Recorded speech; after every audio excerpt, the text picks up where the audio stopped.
సోనియా గాంధీ పైన రాహుల్ గాంధీ పైన ED case పెట్టడం ధర్మం కాదు.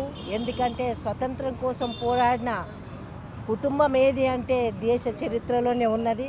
మరి మీరు చరిత్రలో లేని వాళ్ళు ఇంత ఇదిగా చేస్తున్నారంటే మరి కాంగ్రెస్ పార్టీ ఎక్కడ కూడా సహించదు. పెద్ద మరి ఉద్యమం చేయాల్సిన పరిస్థితిని ఏర్పాటు చేస్తున్నారు. ప్రజలను అల్లకల్లోలం చేస్తున్నారు. కుల మతాలకి కూడా ప్రశాంతత లేకుండా చేస్తున్న ఈ బీజేపీ పార్టీని తరిమికొట్టే రోజులు దగ్గర పడుతున్నాయేమో అనిపిస్తుంది. వాళ్ళు చేసింది వాళ్ళ గొయ్యిని వాళ్ళే తవ్వుకొని వాళ్ళే పడే పరిస్థితికి తీసుకొస్తున్నారు. కాబట్టి ఈరోజు పెద్దలు హనుమంతరావు గారు ఇక్కడ రావడం, మరి అందరినీ చైతన్యవంతం చేసే నాయకుడు ఈరోజు ముందుగా వచ్చి కూర్చున్నాడు. వాళ్ళకి మేము మరి తోడుగా రావడం జరిగింది.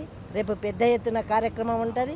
ఇది వెనక్కి తీసుకోవాలి మోడీ గారు, లేదంటే మా ప్రజలు కానీ దేశ ప్రజలు కూడా దీన్ని సహించే విధంగా లేరని తెలియజేస్తూ సెలవు తీసుకుంటారు.